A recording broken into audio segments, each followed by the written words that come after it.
Hello, good morning, good evening, good afternoon, depending where the side of the world which you are in. Welcome to Further Together, enriching relationships, creating a better future. That's right. Thank you guys so much for joining us on this broadcast. It's getting bigger and it's getting better, and we are so excited about tonight. It's all about coming together as a community to support one another. Yeah, who is there? Yes, we can see people coming in, and if you are joining us, would kindly ask you to tell a friend that Further Together is on the air, and we know that there are some who watch as Replay. a replay. Mhm. And if you're going to watch as a replay, we would also kindly ask you to tag others so that they'll also benefit from this broadcast. Hey, Pastor Stan, all the way from Zimbabwe. Good evening, sir. It's good to see you. Thank you so much for tuning in. We know you have just finished your own broadcast and you are here with us. We thank God for His grace. And I want to take this opportunity to say many thanks to as many of you who are always with us here on Further Together. And some of you sharing with friends and family out there. We really appreciate you and we thank God for enabling us and giving us another day, another episode where we are coming to discuss issues regarding our relationships. Yes, guys, I'm so excited that we have a powerful woman in the studios behind the scenes tonight. We've had Dilys some years ago when we were on traditional television, but she was speaking on a different subject. She's one woman who wears a lot of hats. She's an empowered woman who's also empowering not only women but also men out there. So, guys, we are hoping that she will give us the details of how we can connect with her on her page. She goes live every Sunday. So if you want to hear the truth and nothing but the truth, make sure you follow Dilys. We'll be bringing her very soon. But before we do, please do share this broadcast. Like we've advertised, we are discussing loss, pain, and grief. And one way or the other, we know that we all have been affected. We all have been gone through loss. For some people, it's the loss of a loved one, the loss of a job, the loss of sight, so many things that we have lost. And it is good that we come together and we learn from those that are equipped and that have gone ahead of us. Yeah, very true. I just lost my father on the 14th of 14. January. So Mm, it's kind of a month after I've lost my father. I went into Zimbabwe to bury him. mm, And it's a tough one, when you lose a loved one. And that's why we need people like Dilys who have the expertise to come and speak to us and help us to map the way forward. Because in as much as it is a loss, it also affects in relationships with those who are around you. yeah, yeah. Pastor Stanley, shout out to you and your wife.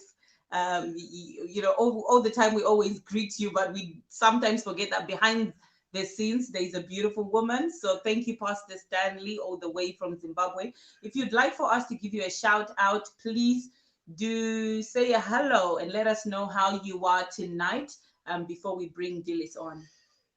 Yes, so a brief about Dilys. I think Priscilla will help me to do that. She wears a number of hats, but you know what? Tonight she is coming to speak to us about pain, loss, and grief.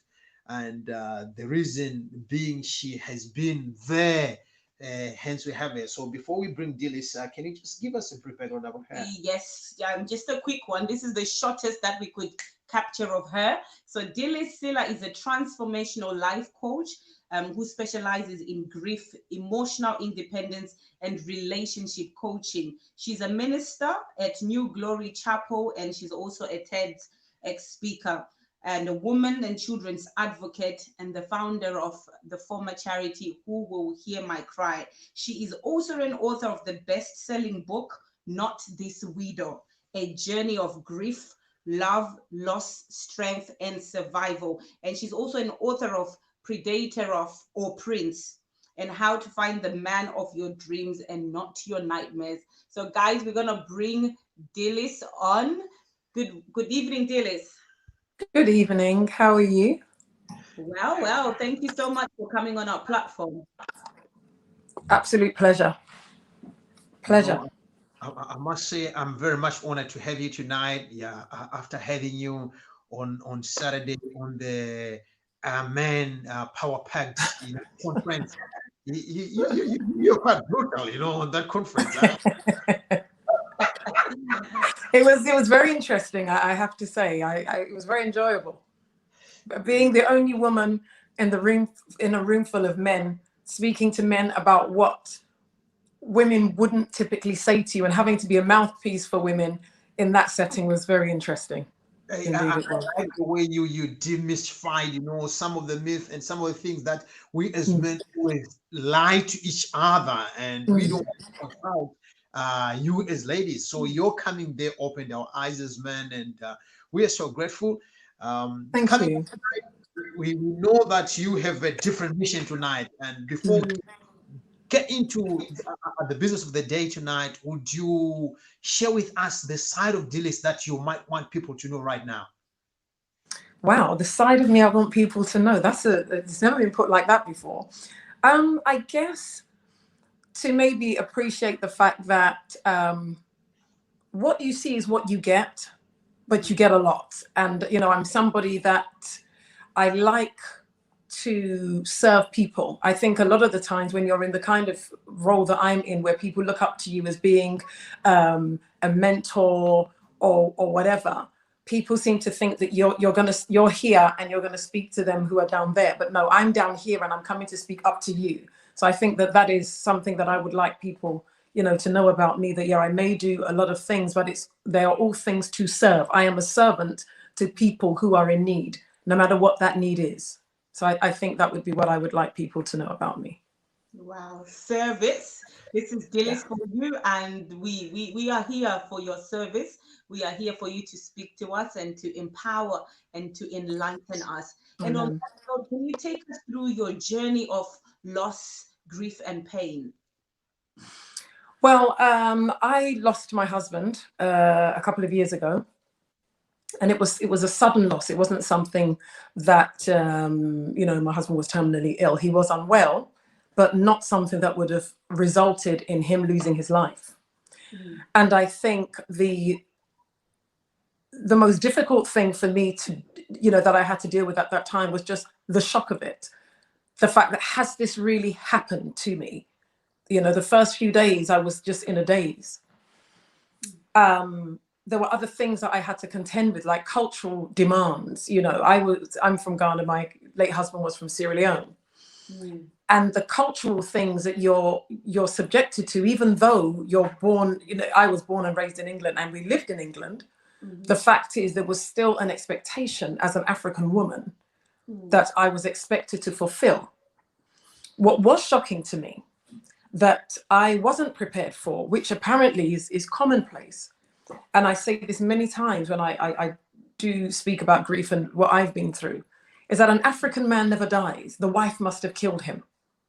It's never, it's like a standard thing. When you know that you were a loving wife and a wife who supported a man through 3.5 years of sickness, to be, described as a murderer, in all intents and purposes, that was a shock to me. But thankfully, unlike many women, and one of the reasons why I entitled my book Not This Widow, is I refused to curl up and die and be a victim. I kicked back and I fought back, and I fought back hard. And I was somehow resentful, and I probably never said it in this way, but resentful towards other widows and other women who hadn't given me the heads up, because I wasn't prepared for having to deal with that side of grief. It didn't allow me to concentrate on the loss. I had to concentrate on survival. And I resented that quite a lot. So having had that experience and seeing that I wasn't given the heads up, I felt that, well, let me give the heads up to other women so that they know not just what to expect, but also to show other people how they need to act around others who have lost a loved one. So, for example, one of the phrases that I absolutely hate is "it is well." And it's something that a lot of people would say to me, and it made no sense. I'm like, well, what is well about a 47-year-old woman with 2 children losing her husband? It made no sense to me. And I also, could sense and I could feel the emptiness of those words. It is well. What is well? And I started to challenge people, what is well? And not one person could answer me. So, it was all those things that drove me to write this book about my journey.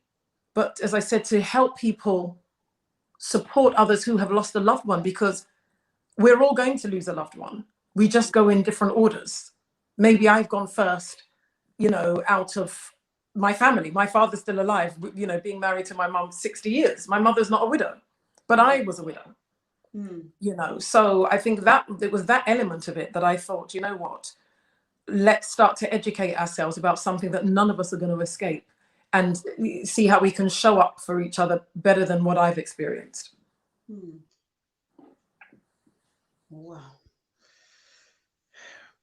You mentioned a very crucial point that, mainly in Africa, if the husband dies, it's always pointed to the wife, You killed your husband. that they killed their husband. And how do you think we should address such issues? Because it makes the wife to be vulnerable, and not only do they put you in the corner that you killed the husband, but they end up saying the wife doesn't deserve anything from the late husband. So if he have left any property, it has to be for the relatives, the insurance and all this stuff. How do you coach people to deal with such scenarios? I think first and foremost, it's pure evil that would allow anybody or any group of people to use an opportunity of death to subjugate any woman. The women are the greatest perpetrators of this evil. The men support it, but the women are instrumental in fueling that fire. And I think how we best deal with it is, in terms of inheritance and things like that, there should be laws that protect women from that. Because in some places, the relatives go in, they storm into the house and they take everything that they want. And you see, sometimes what you have to realize about some of us wives is that we cover the shame of our husbands, or we support our husbands without letting the family know, because it's not your business. So maybe your brother or your uncle or whoever that you think is so rich, maybe it's the wife who has been supporting him all this time. It's like infertility, where the wife naturally cannot give birth, but then she divorces the husband, or the husband dumps her for another woman. She has kids and he still doesn't, because everything is the woman's fault.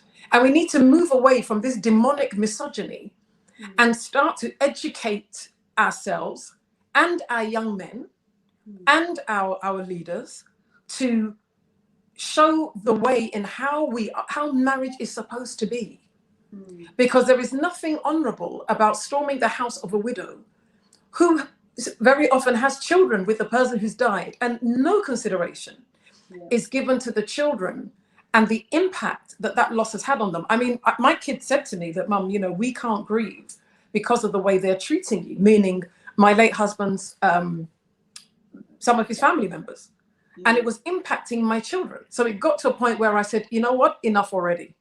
I'm no longer going to deal with this situation. In fact, you're not coming to the funeral. So I banned some of them from coming to the funeral, because I thought I need to have that peace and that space. And it was, it was unheard of, nobody does that in our culture, but I did it, and it was good for me. So yeah, it's one that we have to tackle. And I think the men can also be more responsible in terms of writing a will, take a life insurance. The problem we have as Africans predominantly is we are extremely superstitious. So God forbid any wife that brings up the topic of life insurance or writing a will. Hey, you want to kill me?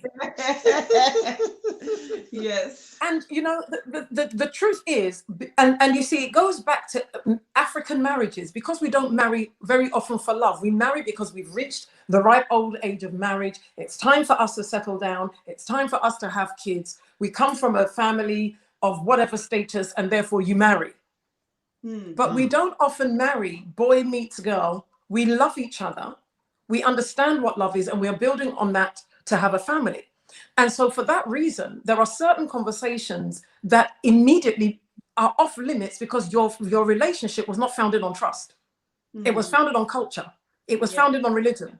So how then do you even care to have a conversation that is so sensitive? You know, so these are some of the things that is stopping us.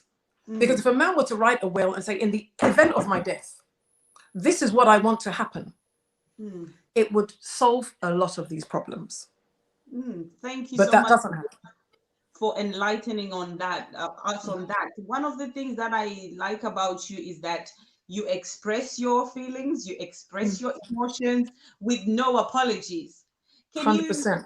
you know, help us understand why it is so important, especially after the loss of a loved one, to express feelings and emotions?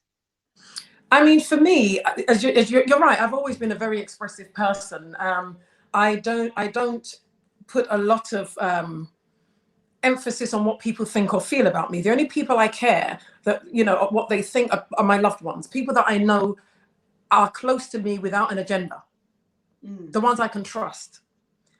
So I don't put so much emphasis on what people think. However, again, it comes back to culture. We are, you know, as a people, we're very much what people think, you know, keeping up appearances. We say, well, don't let people know what's going on. That's how we are. Even when we're getting married, 9 times out of 10, there will be somebody that will give a speech, and let me give you a good piece of advice. When you are married, don't go and report your husband to anybody. Don't go and tell that you work it out with your husband. This rubbish advice. It's nonsense advice. And that's why when the man is beating you, you can't tell anybody, because that's what you've been instructed to do. Now, I think so for me, it was very much a question of, I didn't want any emotion that I had suppressed to show up when I wasn't ready for it, because I'm a bit of a control freak at the best of times. I like to know, I like to be in control. And what I didn't want was to pretend that I was fine or pretend that I was coping. So that 2, 3, 4 years down the line, bam, I'm suffering from post-traumatic stress disorder. I didn't want that. I thought whatever emotion showed up for me, I respected, I gave it its space. I allowed it to be. And from allowing it to be, I was able to deal with it, compartmentalize it, and put it away. If it needed to show up again, I dealt with it. I'm a qualified, you know, life coach, so I understand these things. However, I made the investment to have a counselor that I needed, especially whilst I was writing the book, because it was writing the book was making me ill. But it was so important that I told that story that I stuck with it. And I also wanted the book to be published on the anniversary of my husband's passing. So there was all that pressure. I mean, in hindsight, would I have done it again? I'm not sure, because it was very, very emotionally and mentally taxing. But at the same time, I wanted to create another memory attached to his death that wasn't negative. So whenever I think of my husband's anniversary, I also think of the fact that my book became a bestseller on that same day. So I created for myself an alternative to the trauma, you know. So I was very, very clear on how important it was for me and others, as I teach this now, to embrace the emotion. If you're angry, be angry. You know, in our culture, we don't understand any other emotion other than anger. Yeah. If you're upset, you're angry. If you're anxious, you're angry. We don't label emotions adequately. And for that reason, we don't know how to express it, and we don't know how to deal with it. But it's very important that we learn to label our emotions adequately, such that we can make provision for those emotions. So when I was, you know, feeling anxious, I knew that I was anxious.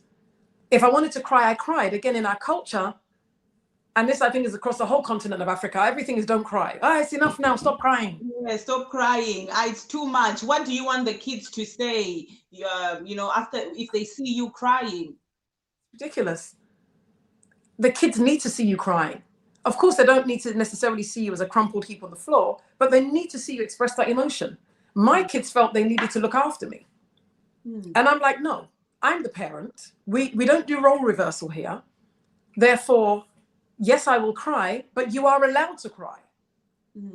So we've got to be transparent during those times so that we can give adequate support and receive adequate support. You know, like my mum, for example, would say to me, don't go to the graveside because it will make you too upset. And well, actually, Mum, going to the graveside on a Sunday, because my late husband died on a Monday morning, going to the graveside on a Sunday allowed me to cope on the Monday. Because for a while, Monday mornings in my house was like another funeral.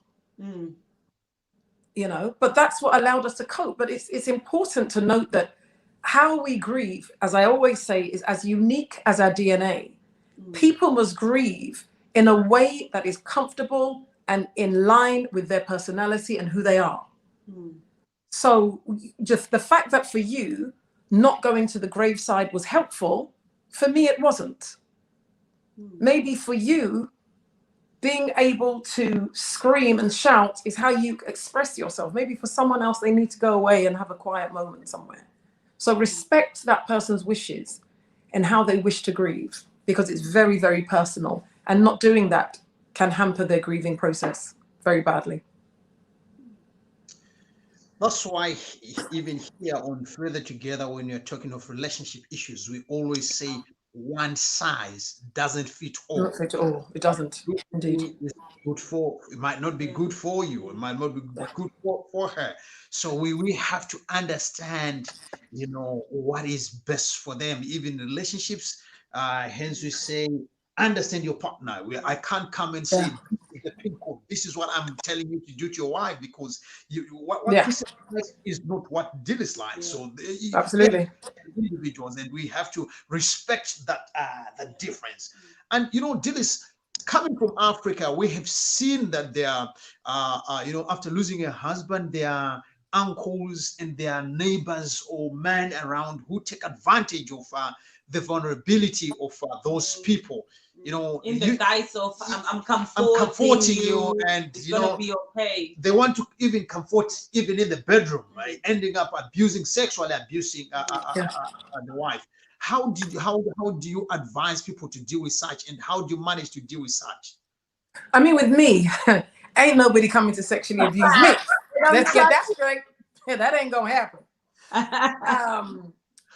So in that respect, I didn't have an issue. But it is a real problem. There are some cultures where the brother of the late husband must sleep with the wife. If he doesn't have a brother, then they will find what they call professional sexual cleansers. And what they do is they basically have sex with the wife to cleanse her sexually, so that she can now go out and have a relationship, so that the ghost or some nonsense like that of her late husband will not haunt her.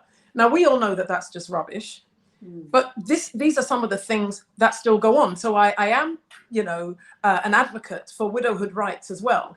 And, it's just all this whole COVID thing that has kind of restricted us. But these are some of the things that I'm saying there must be legal forms of protection for such women. And because a lot of times the men do not make provision or adequate provision for the wife and children or child they've left behind, that is where there is the greatest vulnerability. Where there is financial vulnerability, there's serious vulnerability. And, it goes to also speak to the amount of mental health issues that widows suffer as well. Because I am telling you, it's the grace of God that I am in such complete control of my faculties that I can be a help to other people. But I am telling you, if not for the prayers of a multitude of saints, I would not be here. The shock, the devastation, what it does to your mind, what it does to your persona, is unbelievable. It is the grace of God that you see here this evening. It's not my strength. It's not my power. The Bible says not by power, it's not by might, but it's by your spirit. I am telling you, it is the grace of God that has allowed me to be here in strength and in power at this time. So the same grace needs to be afforded to some of these widows, that there has to be a tribe that looks after her. I think some of our family members have let us down because these widows didn't drop from the sky. They have family members who don't advocate for them. And I believe they don't advocate for them because they know that they are also going to be perpetrators of evil when somebody else dies. So they want to protect this cycle of wickedness because they know it's just a matter of time before they will benefit from somebody dying and leaving somebody behind. But we've got to call it out, most certainly.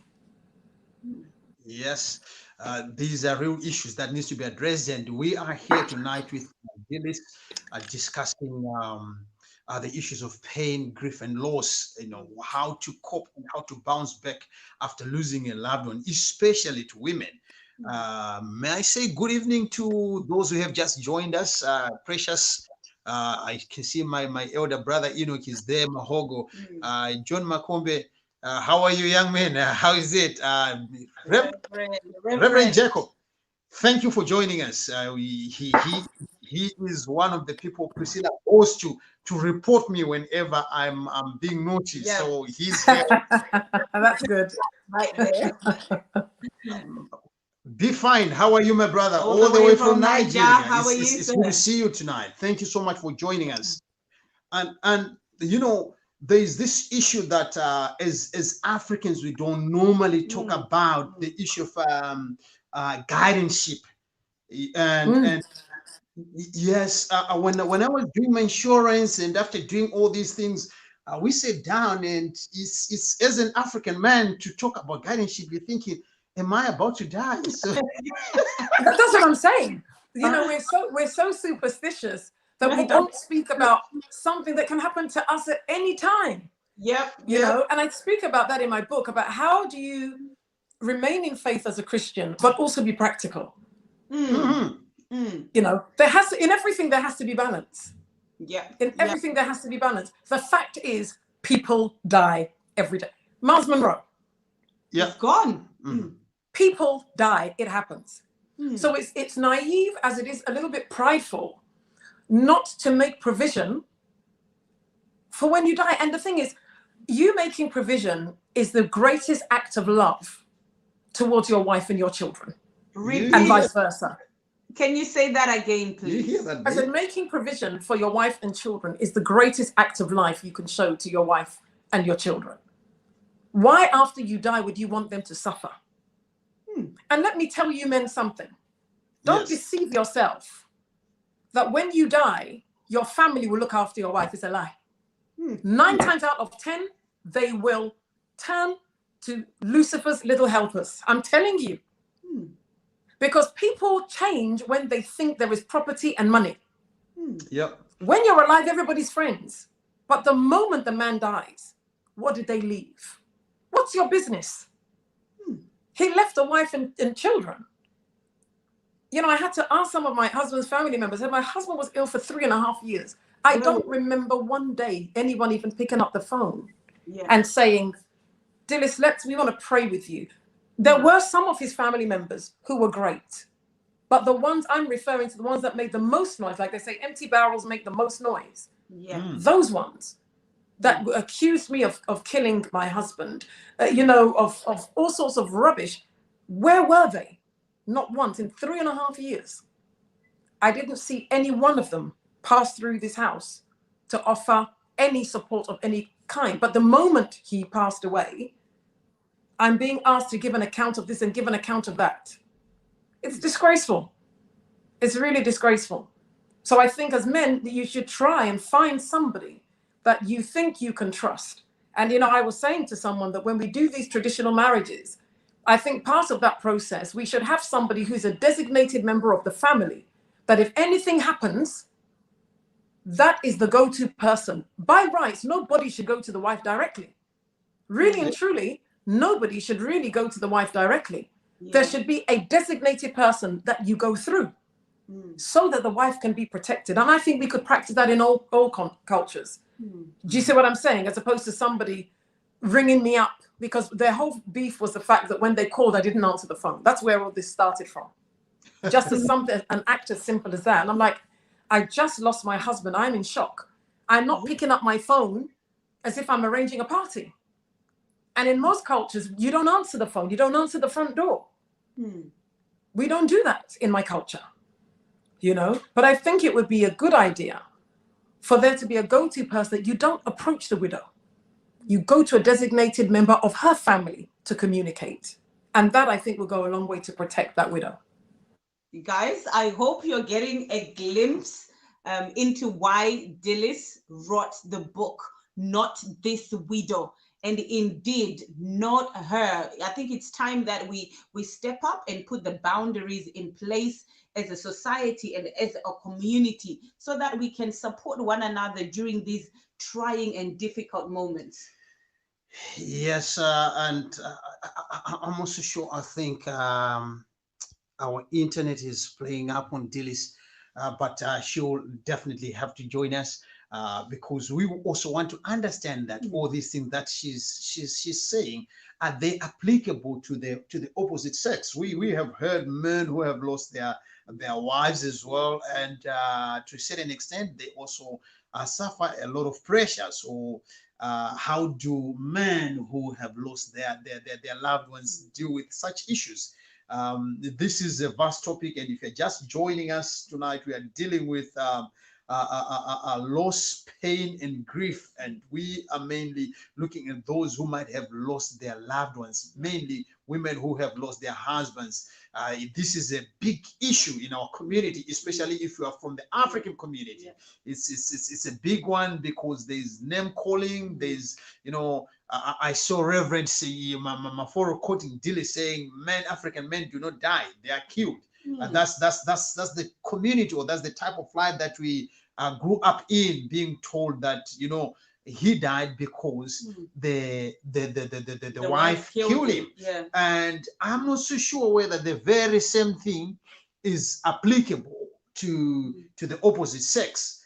And if it is applicable, how do as men deal with it? Because I'm aware that there is also pressure from the in-laws. If something happens that a wife has died, the in-laws, especially from Zimbabwe, if you haven't finished paying the lobolas, they demand their 10 cows, the money and all those things that you might have not finished, you know, to pay them, without looking at the tragedy that you have faced. So these are real issues. If you have a question, would I kindly ask you to drop it in. Yes, guys, and not just questions. If you have any contribution, comments, experiences, please do type them in so that we can engage with one another. You may have encountered something similar. Let's help ourselves as a community. Oh yeah, and Pastor Stan is asking, he said, go to person who says this person up. According to Dilys, she's saying, when we get into our marriage, you and your wife should sit down and designate and have somebody that you agree that the person will also be taking care of the businesses of the day. If you are writing a will and you put it in trust, that kind of a person is called the trustee.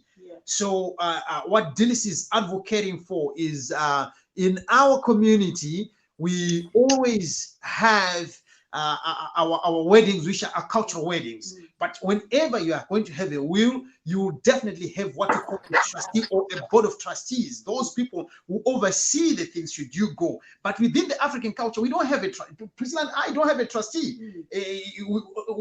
Apart from the ones which, when we started doing the will, we knew of them and introduced them. So this is where Dilys is saying she's advocating for us to have a go-to. Yes, and Dilys, we want to take it on a different level. There was an issue that was going around amongst the Zimbabwean community of a man who lost his wife, and 4 months later he got married, and people were throwing all sorts of shade at him, that probably him and the wife, they were not in good books, or maybe this woman was a side chick, hence he was able to move on so quickly.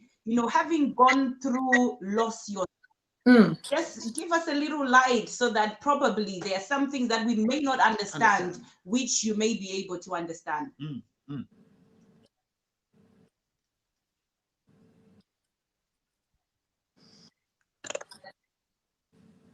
Yes, are you connected?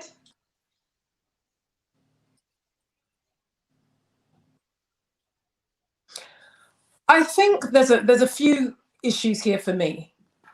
I think only the person who has been bereaved knows when they are ready. That's one thing. But there's such a thing called decorum.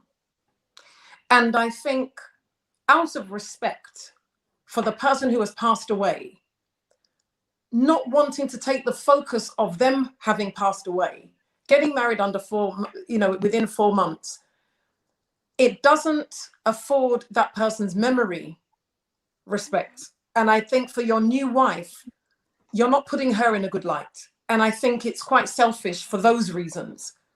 However, I think the other element of it as well is if you have children, is absolutely a no-no. Because the children are going to be grieving at a different stage. So I think 4 months for those reasons is not the greatest.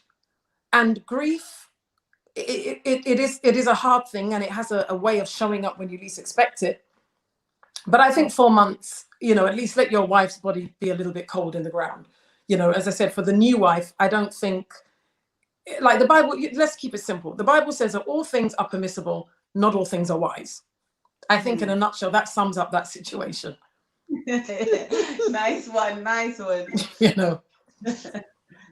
Everything is permissible, but not everything is beneficial. Yeah. So you choose to do the right thing and the wise thing. We have people who are watching right now, and suppose there's somebody who have just lost their loved one. What word of advice would you give to them if they're watching?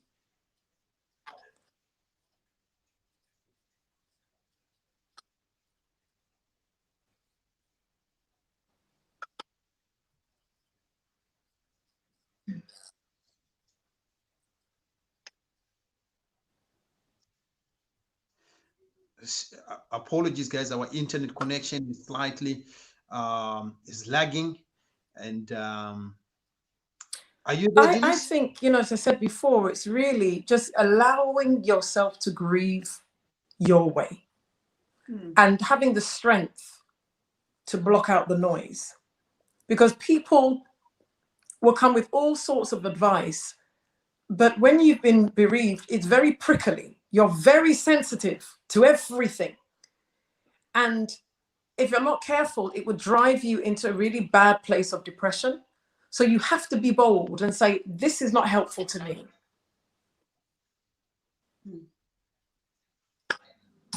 Yes, I'm not sure. Is it mine or yours? We can hear you now. We can hear you perfectly. Yes, I'm here. I can see you. Is it my internet connection? Yeah, it's yours. Yeah. Yeah, but you should be fine. We can hear you. You can hear me. Yeah. And is it my internet connection that's going? This is really strange. This doesn't happen. Lagging. Hello, can you hear me? Yeah, we can hear you.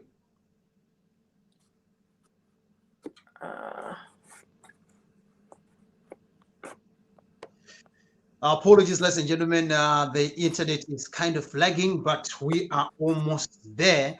And may I say thank you so much for those who managed to tune in tonight. And if you are going to watch this as a replay, I would ask you to kindly tag a friend or share with others so that they also benefit. Okay, brilliant. Sorry.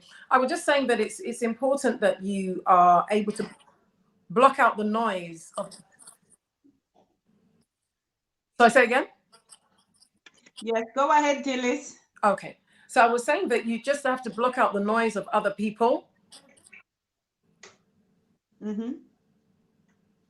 I missed that. Say that again.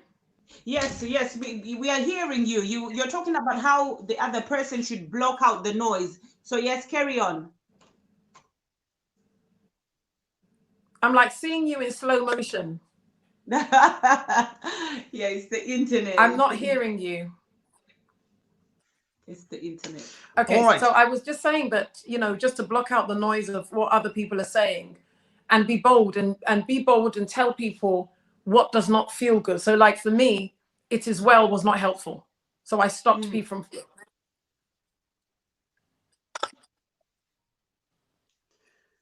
All right, Dilys, if you can you do me a favor?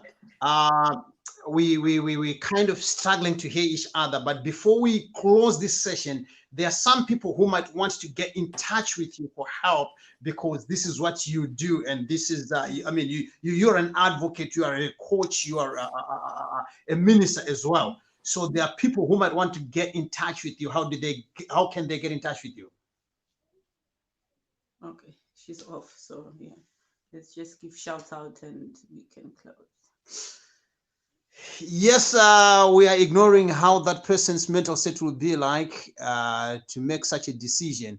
Also, that the person, also that of the person being married. These circumstances are delicate. Very true. That's why we put a disclaimer of saying one size doesn't fit all. Yeah. Nonetheless, we are all human beings, and we know how sensitive these issues are. But we also have a rule of thumb that, you know what, when things happen this way, in as much as there is that, we also have to consider this. There are certain things that are more, we can say this is morally right. Yeah. So when we are talking of that, in as much as we consider people's mental state and consider how different circumstances are, we also have to know that there are certain morals, there are also certain values that we need to maintain as a people, that makes us to be people, that makes us to be Christians, that makes us to be human beings. Yes. So what more shall I say apart from saying thank you so much for giving us your precious possession, which is your time.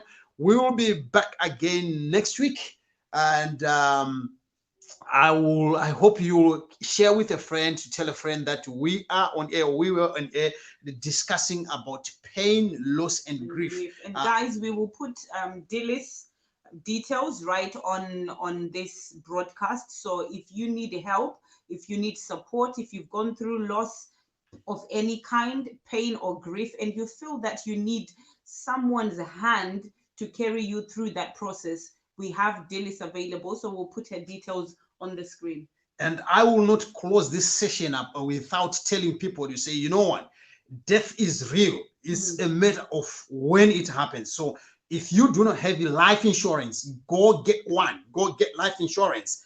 These are real issues that we don't normally talk about, and I will encourage you, if you do not have life insurance, especially African men, whether you are in Africa or here in the diaspora, have life insurance. It's a need. You need to have that. It doesn't have anything to do with your faith. You know, you have faith that you are going to heaven, but you have insurance for your car, you have insurance for your house, but you don't want to have your own life insurance. African men stop that nonsense. Let's deal with this issue. Exactly.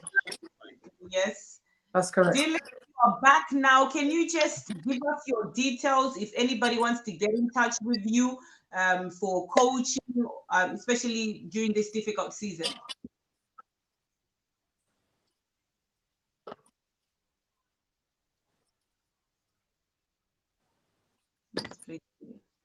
Sure.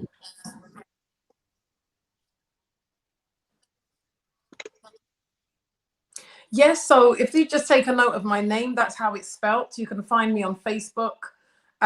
You can find me on Instagram, but Facebook is where you'll find me. I also have a show every Sunday called Speak with Dilys, which is on Facebook at 8 p.m. on a Sunday. This week, we're going to be talking about sibling rivalry.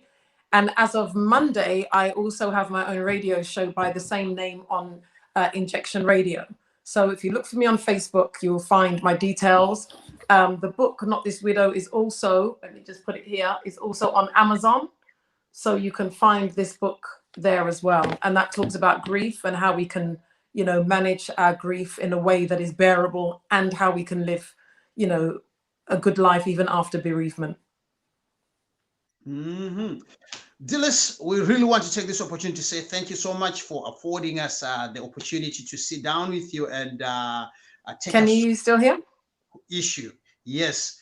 To those who are watching, we want to take this opportunity to say thank you so much for tuning in. For me and my beautiful wife, Priscilla, together with Dilys, we are signing out till we meet again. God bless you. Thank you very much. Love you Thank all. you. God bless you.